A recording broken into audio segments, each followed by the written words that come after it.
Hello, first tonight, the former leader of UKIP, Nigel Farage, is in hospital after a plane crash. Mr Farage, who's standing as a candidate in Buckingham, had to be pulled from the cockpit of the plane after it came down in Northamptonshire at Hinton-in-the-Hedges airfield. Police say he and the pilot are both lucky to be alive. A warning, this report starts with a picture of Mr Farage as he emerged from the wreckage. Polling day for Nigel Farage, wrapped in wreckage, bleeding, struggling to get up. This photograph moments after the plane nosedived into the ground, somersaulting onto its back. Albert Thomas was cycling by. He was one of the first to the plane. So I pedalled like mad along there, dumps me bike, runs along to it, and one of the blokes was partly out, and I helped stand him up, you know, and then I goes to the toilet and has a look underneath it. And I says to him, "Oh, I can't help you, mate, I'm afraid." Tonight, Nigel Farage is in hospital. Injuries to his chest and ribs are not life-threatening, but injuries to Justin Adams, the pilot, also a UKIP candidate, are thought to be more serious. This morning was a stunner, absolute stunner. I'm driving around in my trailer, obviously doing my campaign bit for Nigel and myself, and heard the news, got a telephone call to say that Nigel had been involved in an aeroplane crash this morning, and I didn't know what to really believe this morning. I just thought, hold on a minute, this is polling day. Is this really going on?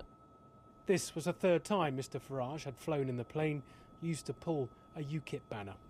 We understand the plane was coming into land just after 8 o'clock this morning. It was aiming for this runway here, but one school of thought is that the banner that it was pulling wrapped around the aircraft's tail and caused it to crash here.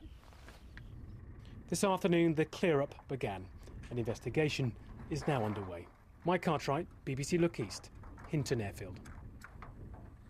Well, polling stations across the region have been open for nearly 12 hours now, and in many places business has been brisk. They close at 10 o'clock tonight, and we're expecting the first results from this region early tomorrow morning. Our chief reporter Kim Riley is at St Andrew's Hall in Norwich. Yes, here and at counting centres across the region, this is very much the calm before the storm. Soon after the closure of those polls at 10, they bring the ballot boxes in and they'll be poured out on the tables here in the centre. Then the papers go across to the tellers. Now, they sit on these chairs facing the table, stacking up the votes. Watching them on the other side of the table in those chairs, observers from all the main parties, basically watching to see fair play is done. Now, they'll see those votes stacking up, and it's likely to be sometime before the official declaration here on the stage. They'll know perfectly well which of the candidates is off to Westminster. In the Suffolk village of Bramfield, the pace of life is slow. Just 170 people registered to vote here. These, the voters of the future, years 3 and 4 from a local primary school, visiting the polling station as part of their own election campaign.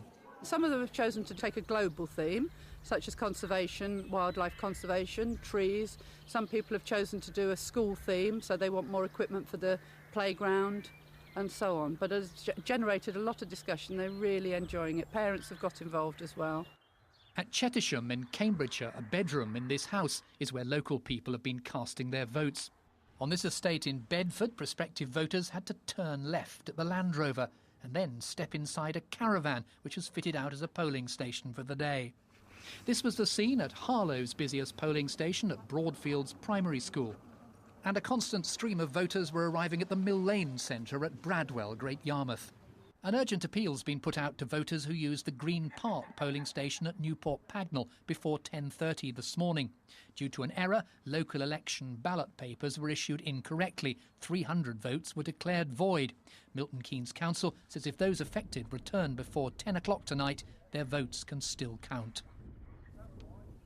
Well, the first results from the region, as we said, aren't expected before about 1 o'clock at the earliest. Many will be considerably later. 1 or 2 counts are actually starting tomorrow morning. David Dimbleby presents Election 2010 from 9:55 tonight on BBC One. Tomorrow morning we'll have extended breakfast bulletins. At 9 a.m, Susie presents a special election results programme featuring all the dramas of the night. Let's just remind you, your local BBC radio station will be on air through the night, covering the counts in your part of the region, and you can get instant updates too on the BBC website. Now, to pull it all together when all the results are in, why not check out BBC Look East's full election programme tomorrow evening at 6:30.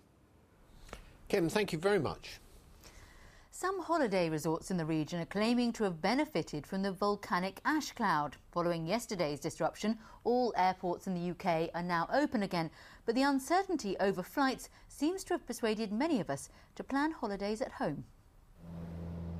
For our holiday industry, this could be a cloud with a silver lining.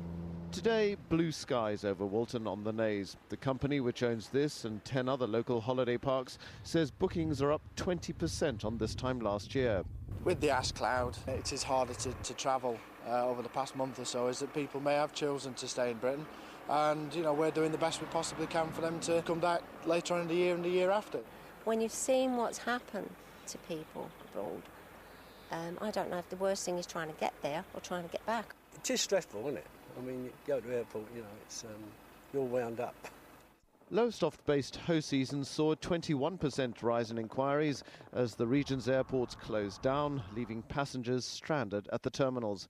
If this continued week after week, I think we would see a very large shift in people from the airlines, from holidays in further afield in Europe, to short destinations and holidays at home here. Leslie Gordon from Royston did get away to the Canaries. The problem was, for a week, she couldn't get back. Well, the real difficulty was the uncertainty, because the tour operator wasn't able to tell us when we'd get back. Every day it was perhaps tomorrow, perhaps tomorrow. We just never knew when we would be coming back. Peterborough-based Thomas Cook couldn't tell us whether its bookings for foreign holidays had been affected. But some are more worried about cash than ash. What would put you off going abroad, the volcano or the euro? The euro, to be honest. Not so much the volcano now. I'll be more worried Monday when I'm flying out Tuesday, if it's still there, yeah. Are you prepared to take the risk? I'm prepared to take the risk, yeah. Well, it's cheaper to stay here than it is to go abroad, plus all the hassle of the planes at the moment. Forsaking the Costa del Sol for the Costa del Clacton, of course, cuts both ways. While we may choose not to fly abroad, our foreign friends may choose not to come here. Alex Dunlop, BBC Look East. Still to come tonight, the Elvis impersonator hoping to break a world record.